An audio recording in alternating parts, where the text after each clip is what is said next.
কৃষ্ণ করলে লীলা আর আমরা করলে বিলা, কৃষ্ণ করলে লীলা আর আমরা করলে বিলা। দূর সালা, চল ঘুরে আসি। কোথায়? Ghatshila. I know you told your friend you're not okay, and tell me what's wrong and why you never said you felt that way.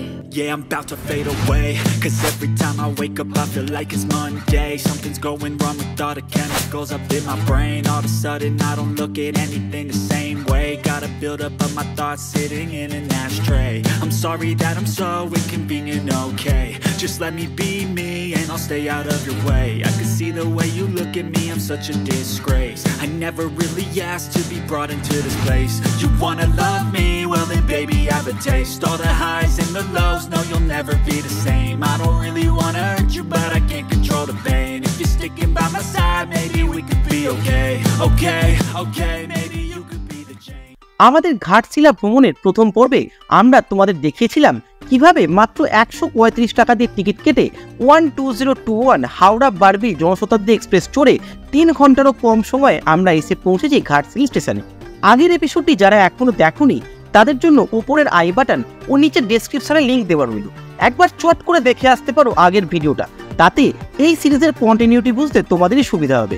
আর ঘাটশিলা স্টেশনের বাইরে বেরোতেই চোখে পড়লো এখানকার অটো স্ট্যান্ড, যেখান থেকে অটো বুক করে তোমরা ঘুরে নিতে পারো ঘাটশিলার টুরিস্ট স্পটগুলি। আর অটো ভাড়া করে একদিনে 7টি ভিন্ন ভিন্ন জায়গা ঘুরে দেখার রেট চার্টও এখানেই দেওয়া রয়েছে। তবে তোমরা চাইলে নিজেদের পছন্দসই 7টি জায়গাও একই দিনে ঘুরে নিতে পারো, সেক্ষেত্রে অটো ড্রাইভারের সঙ্গে একটু বার্গেনিং করে নিও ভাড়ার ব্যাপারটা। তাছাড়াও তোমরা যদি ঘাটশিলা স্টেশন থেকে কোনো হোটেলে যেতে চাও তাহলেও কত খরচা পড়বে তাও কিন্তু মেনশন করে রেখেছেন এনারা এই রেট চার্টে। তবে অটো করে ঘুরলে কিন্তু একদিনে 7টির বেশি পয়েন্টস ঘুরে দেখা সম্ভব নয়।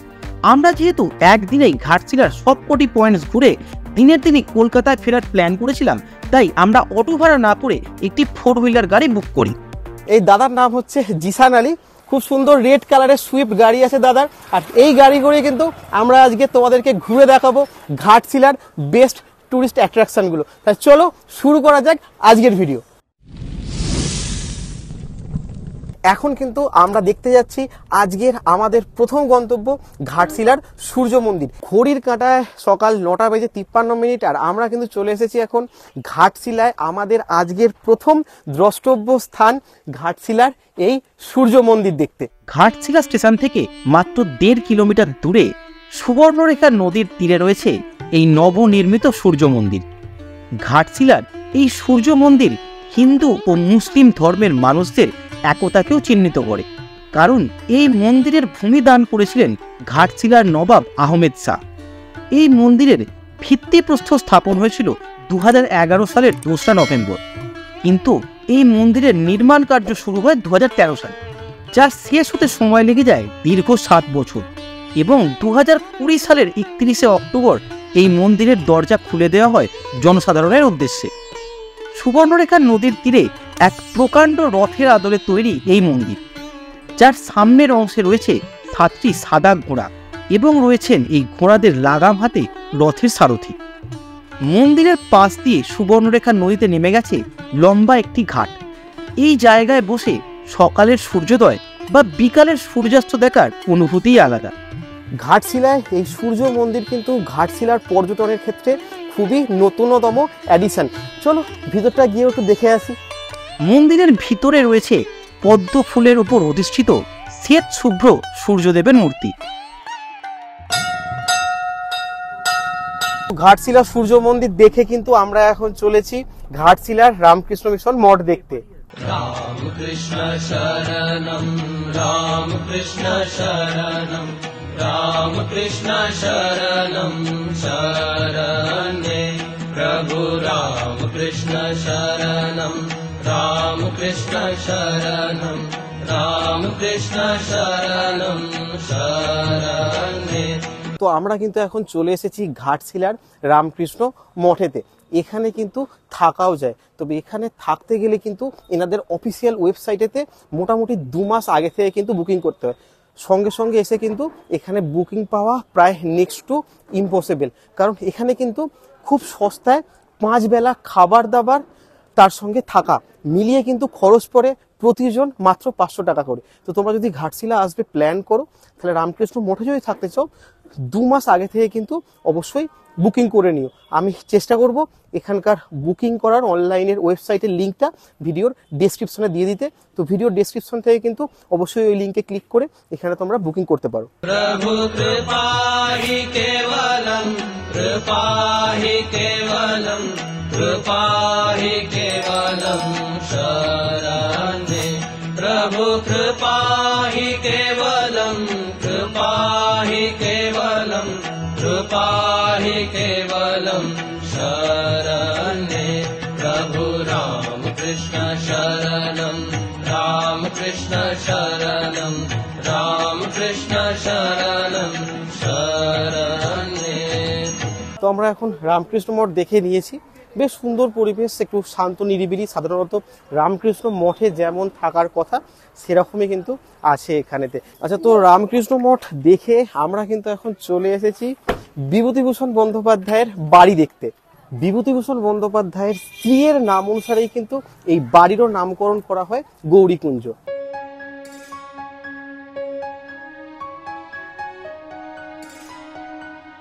1930 সালে বিভূতিভূষণ বন্দ্যোপাধ্যায় কিন্তু প্রথম আসেন এই ঘাটশিলায়। তারপর থেকে কিন্তু শুরু হয়েছিল এখানে বারংবার আনাগোনা। 1938 সাল থেকে 1950 সাল পর্যন্ত কিন্তু উনি পাকাপাকিভাবে এখানেই থাকতে শুরু করেন। এই প্রাঙ্গণে বসেই কিন্তু উনি লিখেছেন আরণ্যক, চাঁদের পাহাড়, রঙ্কিনী দেবীর খড়গ ইত্যাদি। আর 1950 সালের 1 নভেম্বর কিন্তু এই প্রাঙ্গণেই বিভূতিভূষণ বন্দ্যোপাধ্যায় তার শেষ নিঃশ্বাস ত্যাগ করেছিলেন। বর্তমানে বিভূতিভূষণ বন্দ্যোপাধ্যায়ের বসত ভিটাটি একটি প্রদর্শনীশালায় রূপান্তরিত হয়েছে, যেখানে রয়েছে লেখকের ব্যক্তিগত জীবন ও তার প্রতিভার অন্তর্দৃষ্টি দেওয়ার জন্য বিভিন্ন ছবি, তার রচিত বহু বই এবং তার ব্যবহৃত কিছু পোশাক আশাক। তাছাড়াও রয়েছে একটি দেওয়াল পত্রিকা, যেখানে স্থানীয় বাঙালিরা তাদের সাহিত্য প্রতিভার প্রদর্শন করে থাকেন। এখানে অপুর পাঠশালা বলে একটি ছোট পাঠশালাও কিন্তু দুস্থ ছাত্রছাত্রীদের জন্য এখানকার একটি অর্গানাইজেশন চালাচ্ছে। এই পিছনে কিন্তু ছোট ছোট বাচ্চারা পড়াশোনা করছে। এনাদেরকে তোমরা তোমাদের ইচ্ছা মতো কিন্তু ডোনেশন দিতে পারো। আমি আমার তরফ থেকে সামান্য কিছু দিয়েছি। তোমরা যদি এখানে আসো অবশ্যই কিন্তু তোমাদের তরফ থেকেও ডোনেট করে যেও। তো বিভূতিভূষণ বন্দ্যোপাধ্যায়ের বাড়ি দেখে আমরা কিন্তু এখন চলে এসেছি এইচসিএল এতে। না, এইচসিএল কম্পিউটার কোম্পানির কথা বলছি না। এই এইচসিএল হচ্ছে হিন্দুস্তান কপার লিমিটেড। এই আমার সামনেই কেউ দেখা যাচ্ছে এইচসিএল এর মেন গেট। এই ঘাটশিলা কিন্তু কপার মাইনের জন্যই বিশ্ব দরবারে বেশি পরিমাণে পরিচিত। এই ঘাটশিলাতেই আছে পৃথিবীর প্রথম কপার মাইন এবং এশিয়ার মধ্যে দ্বিতীয় ডিপেস্ট কপার মাইন। আমার পিছনে এদিকেই কিন্তু রয়েছে হিন্দুস্তান কপার লিমিটেডের ফ্যাক্টরি। এই ফ্যাক্টরিতেই কিন্তু একসময় 94% কপার এবং 6% গোল্ড প্রোডাকশন হতো। এই সুবর্ণরেখার জলেতেই কিন্তু পাওয়া যেত সোনা, সেখান থেকে কিন্তু এখানে 6% গোল্ড প্রোডাকশনও হতো। কিন্তু কালক্রমে এখন গোল্ড প্রোডাকশন বন্ধ হয়ে গেল, এই ফ্যাক্টরি কিন্তু রয়েছে কপার প্রোডাকশনের জন্য। হিন্দুস্তান কপার লিমিটেড দেখে এখন আমরা এগিয়ে চললাম রাতমোহনার পথে, যার দূরত্ব ঘাটশিলা স্টেশন থেকে প্রায় 5.5 কিলোমিটার মতো। ঘড়ির কাঁটায় সকাল 11:05 আর আমরা কিন্তু এখন এসে পৌঁছেছি সুবর্ণরেখা নদীর রাতমোহনাতে। এই রাতমোহনায় রয়েছে ব্রিটিশ শাসনকালে তৈরি এক ব্রিজ, যা কালক্রমে ভেঙে পড়েছে এই সুবর্ণরেখা নদীবক্ষে। যদিও পরবর্তীকালে এই ব্রিজের ভগ্নাংশ কিন্তু আর প্রশাসন মারফত সরানো হয়নি, বরং সুবর্ণরেখার জলে এই অর্ধ নিমজ্জিত ভাঙা ব্রিজই বর্তমানে হয়ে উঠেছে ঘাটশিলার অন্যতম টুরিস্ট অ্যাট্রাকশন। সুবর্ণরেখার নদীর ওপরে কিন্তু একসময় একটা ব্রিজ ছিল, এখান দিয়ে কিন্তু যানবাহনও চলাচল করতো, কিন্তু সেই ব্রিজ ভেঙে পড়ে গিয়ে কিন্তু আজকে এটা টুরিস্ট স্পট হয়ে গেছে। যদিও এই ভাঙা ব্রিজের ওপর দিয়েই দেখতে পাচ্ছ সুবর্ণরেখা নদীর জল কিন্তু খুবই খরস্রোতে বয়ে চলেছে। জায়গাটা কিন্তু অনেকেই পর্যটকরা এই পেরিয়ে পেরিয়ে ওদিকে যাচ্ছে বটে, আমরাও গেছিলাম, কিন্তু জায়গাটা কিন্তু বেশ রিস্কি। মানে এখানে যদি একবার স্লিপ করে কেউ পড়ে যায়, জামা কাপড় ভেজা তো নর্মাল ব্যাপার, কিন্তু এই সুবর্ণরেখা নদীর স্রোতও কিন্তু ভালোই আছে। যারা যাবে ওদিকটাতে খুব বুঝে শুনে যাবে, আর ছোট বাচ্চাদের নিয়ে তো যাওয়ার একদমই চেষ্টা করবে না। তবে ঘাটশিলায় বেড়াতে এলে এই সুবর্ণরেখা নদীর রাতমোহনাকে কিন্তু একেবারেই মিস করা যাবে না। অপরূপ সুন্দর এই রাত মোহনা এলে মনে হবে প্রিয়জনের সাথে একান্তে সময় কাটানোর মতো এর চেয়ে ভালো জায়গা বোধহয় আর নেই। Never really know what's going on. And even when you're next to me, I feel like you were gone. It's all the things you never show. They're all the things I want to know.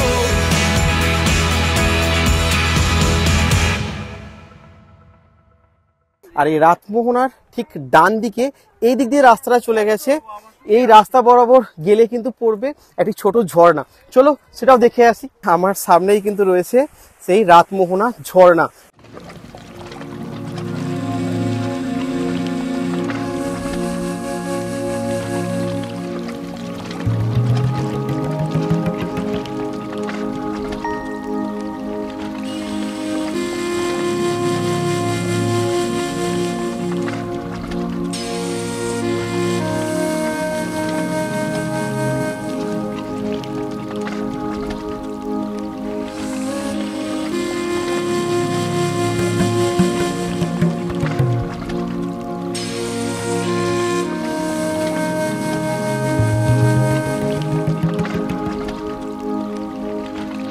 এই রাতমোহনা ঝর্ণার জল বর্তমানে কম থাকলেও কিন্তু বর্ষাকালে এই ঝর্ণা দেখতে অভূতপূর্ব লাগে।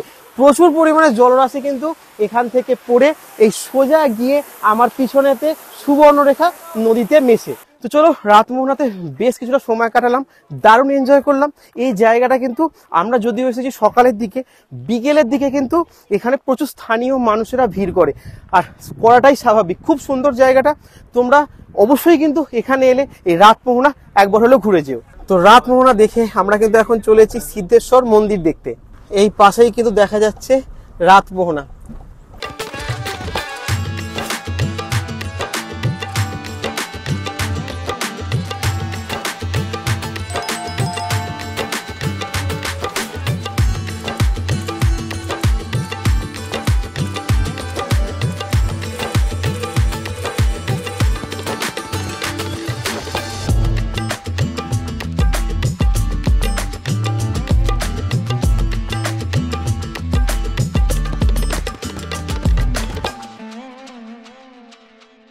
তো বন্ধুরা, ঘড়ির কাঁটায় কিন্তু এখন বাজে ঠিক দুপুর 12টা বেজে 5 মিনিট, আর আমরা কিন্তু চলে এসেছি এখন সিদ্ধেশ্বর পাহাড় দেখতে। এই সিদ্ধেশ্বর পাহাড়ের ওপরেই কিন্তু আছে বহুকাল পুরনো শিবের মন্দির। আচ্ছা, এখানে কিন্তু টিকিট আছে, টিকিট হচ্ছে 30 টাকা। আর এখানে কিন্তু তোমরা দেখতে পাচ্ছ এরকম খাওয়ার জল টল চা এসবগুলো কিন্তু পাওয়া যায়। যেহেতু আমরা এখন পাহাড়ে চড়ছি, তো রীতিমতো কিন্তু জলের খুব দরকার পড়বে। আমরা যদিও গাড়ি থেকেই অলরেডি ক্যারি করে এনেছি, যদি না আনো তাতেও প্রবলেম নেই, এখানেও কিন্তু পাওয়া যায়। আচ্ছা, এই সামনেটা কিন্তু দেখো মারাত্মক চড়াই, এইভাবে ওপরে উঠে যেতে হবে। কথায় আছে ডর কে নাইয়া পার নেই হতি, और कोशिश करने वालों की कभी हार नहीं होती। চড়াই দেখে ভয় পেলে হবে না, যদিও চড়াইটা কিন্তু বেশ ভালোই, কিন্তু এসেছি মহাদেবের দর্শন করতে, দর্শন কিন্তু করেই বাড়ি ফিরবো। তো চলো যাওয়া যাক। চড়াইটা কিন্তু বেশ ভালো, হাফ লাগছে রীতিমতো। भोले बाबा पार करेगा। भाभी को भी प्यार करेगा। की अरे बोलो की भाभी को भी प्यार करेगा। की मोहब्बत आहारे।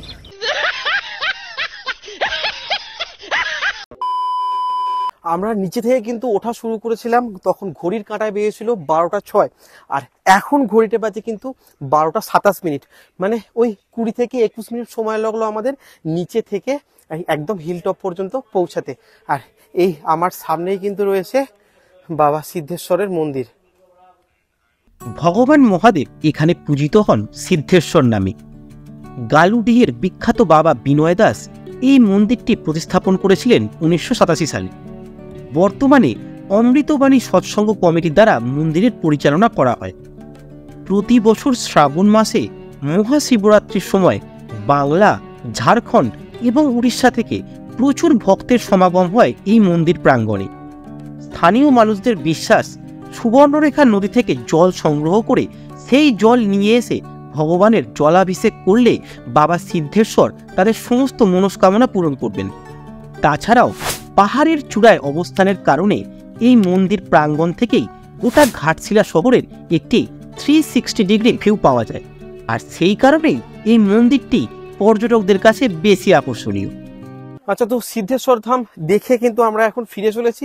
আর এই জায়গাটায় এলে কিন্তু মোটামুটি 1 ঘন্টার ব্যাপার, কারণ নিচে থেকে ওপরে ওঠা 20 মিনিট, ওপর থেকে নিচে নামা 20 মিনিট। আর তোমরা যদি একটু ভালো করে ভগবানের দর্শন করতে চাও আর এই উপরের জায়গাটায় সামান্য কিছু 5-10 মিনিট বসে একটু সময় কাটাতে চাও, তো তাহলে কিন্তু মোটামুটি 1 ঘন্টার ব্যাপার। আর এই জায়গাটা কিন্তু দেখতেই পাচ্ছ প্রচন্ড রকি সারফেস। তো এখানে এলে কিন্তু অবশ্যই বুট পরে আসবে হার্ড সোলের, নাহলে কিন্তু পা স্লিপ খেয়ে পড়ে যাওয়ার কিন্তু প্রবল সম্ভাবনা। আর একবার পড়ে গেলে কিন্তু হাত পা ভাঙা নিশ্চিত। তো যাই হোক, চলো, আমাদের দেখা এখন হয়ে গেছে, আমরা তাড়াতাড়ি করে নেমে যাই, কারণ এখনো কিন্তু অনেকগুলো স্পট নিজেদেরও দেখা বাকি আর তোমাদেরও দেখানো বাকি। ঘড়ির কাঁটায় দুপুর 1:20 আর আমরা কিন্তু এখন চলে এসেছি জাদুগোড়া রঙ্কিনী দেবীর মন্দির দর্শন করতে। আমার পিছনে এই কিন্তু হচ্ছে জাদুগোড়ার সেই বিখ্যাত রঙ্কিনী দেবীর মন্দির। এই মন্দিরেরই কিন্তু উল্লেখ করেছেন বিভূতিভূষণ বন্দ্যোপাধ্যায় তার রঙ্কিনী দেবীর খড়গ উপন্যাসে।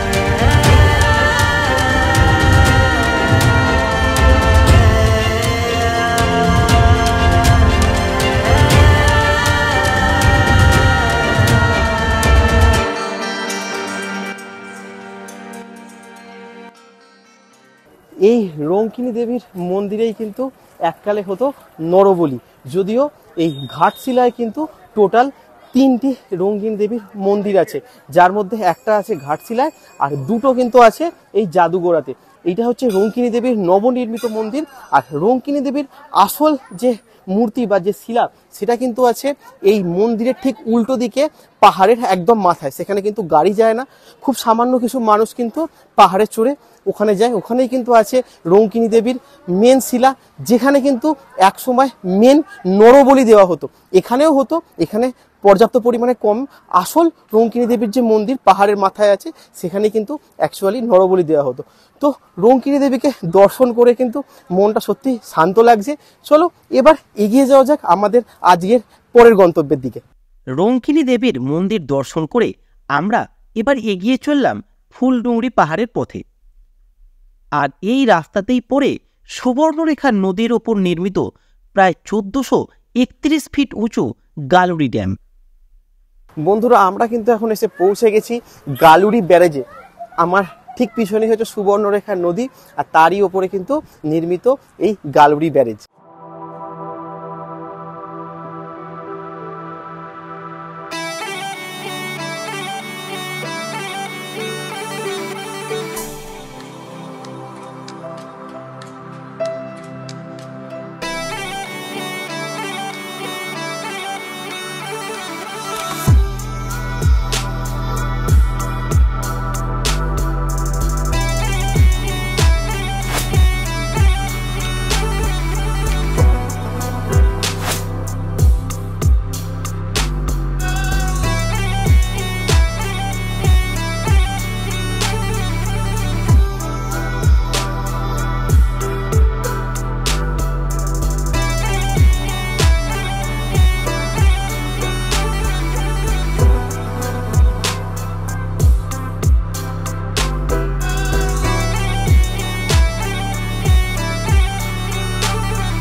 ঘড়ির কাঁটায় দুপুর 2:10 আর আমরা কিন্তু এখন চলে এসেছি ফুলডুংরি পাহাড়ে।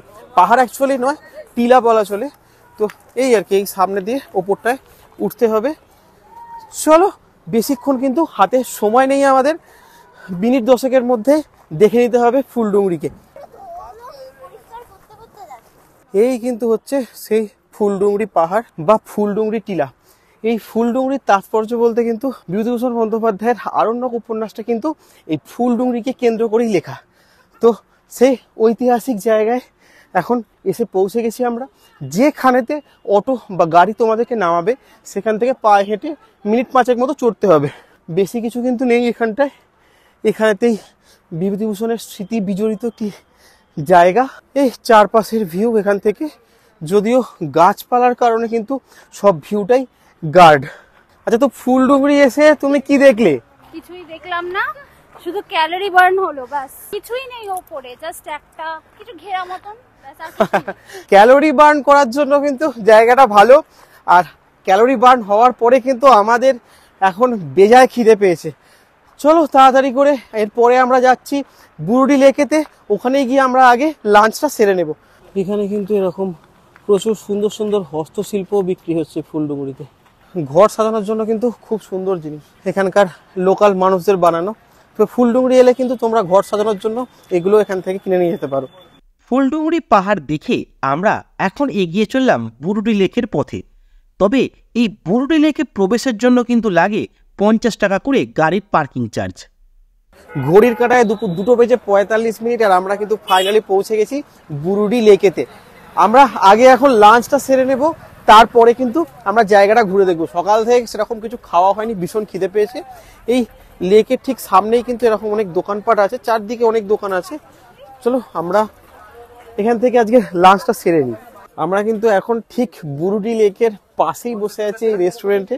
এখানে বসে বসে কিন্তু অলরেডি আমরা লেক দেখতে পাচ্ছি, আর এই লেকের ভিউ এনজয় করতে করতে কিন্তু আজকের লাঞ্চটা আমরা সেরে নেব। সেদিন লাঞ্চে আমরা নিয়েছিলাম এগ থালি, ও তার সঙ্গে ছিল এখানকার স্পেশাল দেশি মুরগির ঝোল। ডালটা খুব একটা ভালো লাগেনি, ফুলকপির তরকারিটা এবং গরম গরম খুব ভালো হয়েছে, ওটাই ভালো হয়েছে। ডিমের তরকারিটা তেলের পরিমাণটা যথেষ্ট বেশি ছিল, খেতে ভালো হলেও সেখানে পেঁয়াজের পরিমাণটা এতটা বেশি ছিল আর গলেনি বলে মুখে লাগছে, ওই জন্য ডিমটা খেতে অকওয়ার্ড লাগছে। চিকেনটা কিন্তু বেশ ভালো। খাওয়া দাওয়া আমাদের কমপ্লিট। তো ডিম ভাত কিন্তু পড়লো পার প্লেট 70 টাকা করে, আমাদের 4 জনের পড়েছে 280 টাকা। আর এক প্লেট যে চিকেন আমরা অর্ডার করেছিলাম দেশি মুরগির মাংস, ওটা কিন্তু পড়েছে 4 পিসের দাম 150 টাকা। তো এই দিয়েই আমরা লাঞ্চ সেরে নিলাম। চলো এখন তোমাদেরকে নিয়ে যাই বুরুডি লেকে। ব্রিটিশ শাসনকালে তৈরি বুরুডি ড্যামকে কেন্দ্র করেই গড়ে উঠেছে এই বুরুডি লেক। চারিদিকে শাল পিয়ালের জঙ্গল আর দলমা পাহাড়ে ঘেরা অপরূপ সুন্দর এই লেক। পরন্ত বিকেলের মিঠে রোদ গায়ে মেখে প্রিয়জনের হাতে হাত রেখে বুরুডি লেকের জলে নৌকা বিহারের মজাই কিন্তু আলাদা। তাছাড়াও বন্ধু বান্ধবদের সাথে একটা দিন পিকনিক করার জন্য আদর্শ এই জায়গা। আচ্ছা, এখানে কিন্তু বোটিং হয়। বোটিং এর ভাড়া হচ্ছে স্পিড বোটের জন্য 100 টাকা, আর যেগুলো নর্মাল রোয়িং বোট আছে সেগুলোর জন্য কিন্তু 100 টাকা। তাহলে পার্থক্যটা কোথায়? পার্থক্যটা হচ্ছে সময়ের। স্পিড বোটে কিন্তু 5 থেকে 10 মিনিট ঘোরাবে, আর হাতে টানা যে বোটগুলো সেগুলোতে ঘোরাবে কিন্তু প্রায় আধা ঘন্টা। এই দেখো সামনের এই জায়গাটা থেকে কিন্তু বোট ছাড়ছে, এখান থেকে কিন্তু লাইফ জ্যাকেট পরতে হবে। আর তারপরেতে এই র্যাম্পটা দিয়ে হেঁটে ওই সামনে কিন্তু ওখান থেকে বোটিং হচ্ছে, কিন্তু বোটের সংখ্যা এখানেতে খুবই কম। দেখতে পাচ্ছ এই পোডিয়ামে যেসব লোকজনরা আছে তারা কিন্তু অনেকক্ষণ ধরেই দাঁড়িয়ে আছে, আর আমাদের হাতে দাঁড়িয়ে থাকার মতো সময় নেই। ঘড়ির কাঁটায় বাজে 4টে, এখনো কিন্তু অনেকগুলো জায়গা দেখার বাকি। যদি মনে ওই হাওয়া করে শুধু আসা যাওয়া,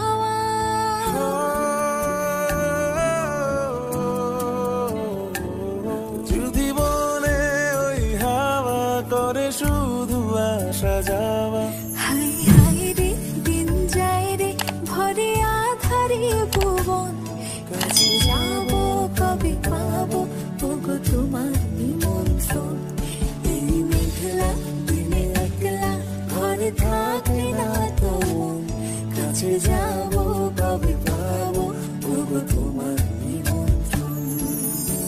পাহাড় পড়েছে কুয়াশার সারি, দুঃখে খানিকের জন্যে পরোয়ানা জারি, ঘুরবো ফিরবো মজ করব, তারপর ফিরে যেতে হবে নিজের নিজের বাড়ি। ঘড়ির কাঁটায় কিন্তু ঠিক বিকেল 4টে, আর আমরা বুরুডি লেকে অনেকটা সময় কাটিয়ে কিন্তু এখন এগিয়ে চলেছি আজকের আমাদের নেক্সট গন্তব্য ধারাগিরি ওয়াটারফলস দেখতে। বুরুডি লেককে বাম পাশে রেখে জঙ্গলের মধ্যে দিয়ে আঁকা বাঁকা পথ ধরে আমরা এগিয়ে চললাম ধারাগিরি ওয়াটারফলসের পথে। কিছু দূর যাওয়ার পর হঠাৎই আমাদের গাড়ি থেমে দাঁড়ালো অকস্মাৎ চোখের সামনে ঘটে যাওয়া এক অভূতপূর্ব দৃশ্য দেখে।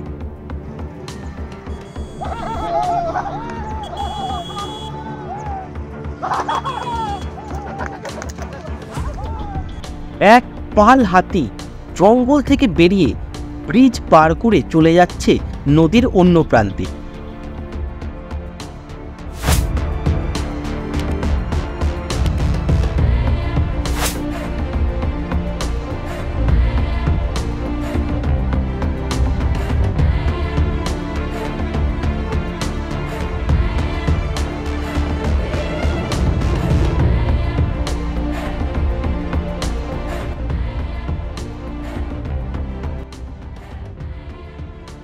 তো ঘড়ির কাঁটায় বিকেল 4:15 আর আমরা কিন্তু এখন এসে পৌঁছে গেছি ধারাগিরি ওয়াটারফলে। না, এখানে ধারাগিরি ওয়াটারফল নেই, আমার পিছন দিয়ে এই যে রাস্তা চলে যাচ্ছে এদিকেই কিন্তু মোটামুটি মিনিট 10 হাঁটতে হবে।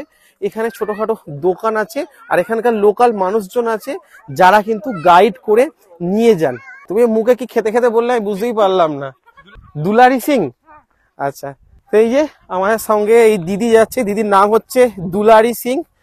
উনি কিন্তু আজকে আমাদেরকে গাইড করে নিয়ে যাচ্ছে ধারাগিরি ওয়াটারফলস দেখতে। এই সামনে কিন্তু এরকমই মেঠো রাস্তা, সামনেই দেখতে পাচ্ছ খাল বিল আছে। এই সব কিছু পেরিয়ে কিন্তু আমাদেরকে পৌঁছাতে হবে ধারাগিরি ওয়াটারফলসে। আর মেন যে সমস্যা, ঘড়ির কাঁটায় কিন্তু 4:20 ছুঁই ছুঁই, আর হার্ডলি কিন্তু আধা ঘন্টা আলো থাকবে।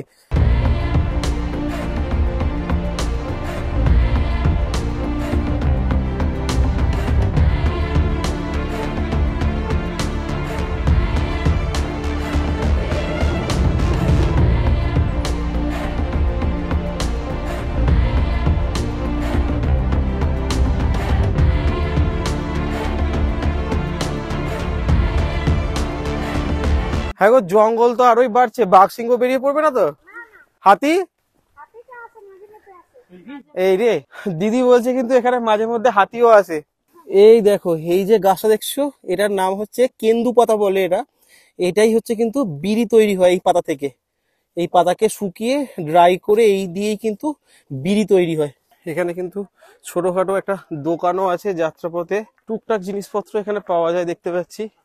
এই কিন্তু আমরা এসেই গেছি মোটামুটি ধারাগিরি ওয়াটারফলসে। এই আর একটু গেলেই, প্রায় মিনিট 15 হাঁটার পরে আমরা কিন্তু ফাইনালি পৌঁছে গেছি ধারাগিরি ওয়াটারফলসে। আমার ঠিক সামনে এই কিন্তু হচ্ছে ধারাগিরি ওয়াটারফলস।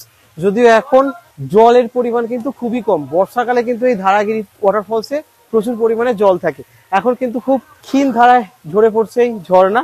আশেপাশে কিন্তু প্রচুর মানুষ এখানে পিকনিক করছে, এখানকার লোকালসরা।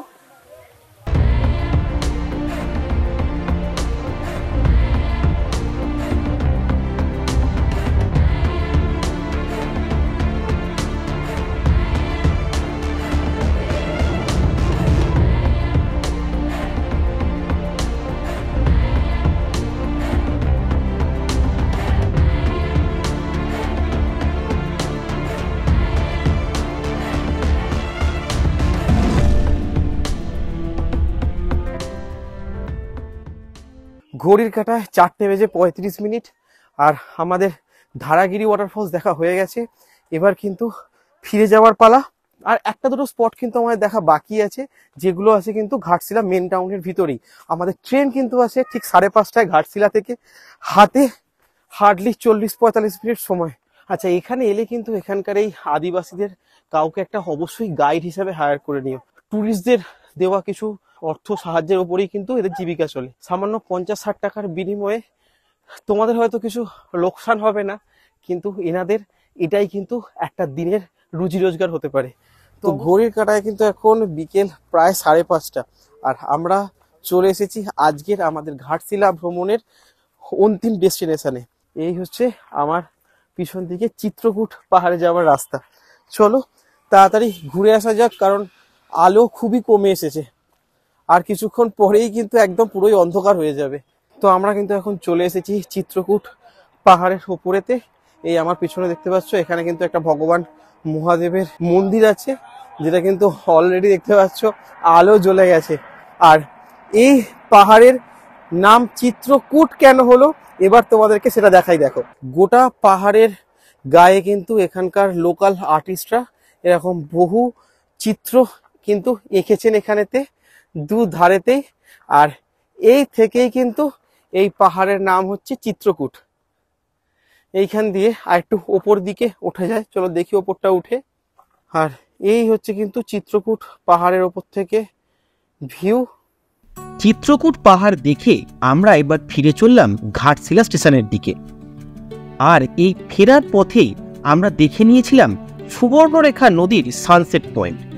যদিও আমরা যখন পৌঁছাই তখন সান অলরেডি সেট হয়ে গেছে, তাই বিশেষ কিছু কিন্তু আর দেখা যায়নি। এবং সব শেষে আমরা পৌঁছাই ঘাটশিলার বিখ্যাত রঙ্কিনী দেবীর মন্দিরে। মন্দিরে তখন মায়ের সন্ধ্যারতি শুরু হয়েছে।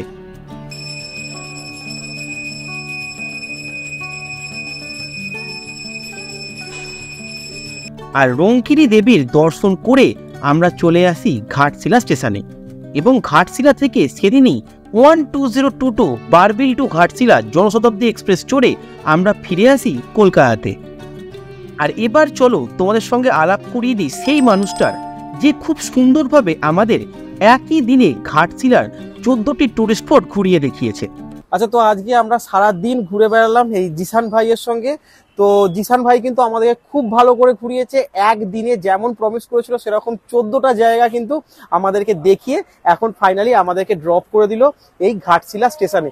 তো তোমরা যদি ঘাটশিলা বেড়াতে আসো আমি কিন্তু হাইলি রেকমেন্ড করব জিসান ভাইয়ের সঙ্গে এই জায়গাটা ঘুরে দেখার জন্য। খুব ভালোভাবে তোমাদেরকে ঘুরে দেখাবে। তো তোমার ফোন নাম্বারটা একটু বলে দাও আমার দর্শক বন্ধুদের জন্য। আমার ফোন নাম্বার রয়েছে 7004620673। আচ্ছা, আর আপনারা ফুল গাইডেন্স পাবে আমার থেকে। আমি সমস্ত যতটা 14টা স্পট আছে ওটাই নিয়ে পুরো ফুল গাইডেন্সও দেবো। আর তারপরে আপনারা একদিনও ঘুরতে পারো আর এমনি 7টা করে 2 দিনও ঘুরতে পারো, আপনাদের ডিসিশন এটা। আর দাদার চ্যানেলের নাম নিয়ে আপনারা আসবে তো আমি কিছু ডিসকাউন্ট করে দেবো। তাহলে শুনে নিলে কিন্তু দাদার ফোন নাম্বার দাদা বলেও দিয়েছে, এখন তোমরা স্ক্রিনে দেখতে পাচ্ছ, প্লাস ভিডিও ডেসক্রিপশনে আমি মেনশন করে দিয়েছি। আর যদি তোমরা এরপরে ঘাটশিলা আসো দাদাকে ফোন করে জাস্ট বলবে যে আমরা পৃথ্বী আশা ব্লগস এর ভিডিও দেখে আপনার সঙ্গে কন্ট্যাক্ট করছি, দাদা কিন্তু তোমাদের জন্য স্পেশাল ডিসকাউন্ট দেবে। হ্যাঁ, নিশ্চয়ই।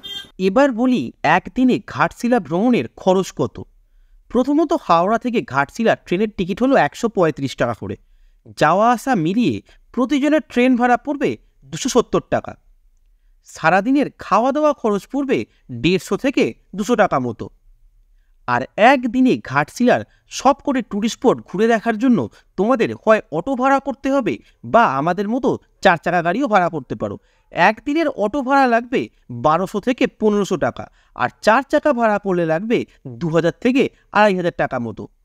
প্রসঙ্গত বলে রাখি, অটোতে কিন্তু একদিনে 7টির বেশি স্পট ঘুরে দেখা সম্ভব নয়, তাই একদিনে সবকটি স্পট ঘুরে দেখার জন্য 4 চাকা ভাড়া করাটাই কিন্তু বেস্ট অপশান। আজকের মতো এতটাই। খুব তাড়াতাড়ি ফিরবো নতুন কোনো জায়গায় নতুন কোনো গল্প নিয়ে। আর এই ভিডিওটা কেমন লাগলো অবশ্যই কমেন্ট করে জানিও। আর ভালো লাগলে লাইক, শেয়ার এবং চ্যানেলটিকে সাবস্ক্রাইব করে যুক্ত হয়ে যাও পৃথ্বী আশা ব্লগস পরিবারে। আমি পৃথ্বীশ, আমি তিয়াশা, আর তোমরা দেখছো পৃথ্বী আশা ব্লগস।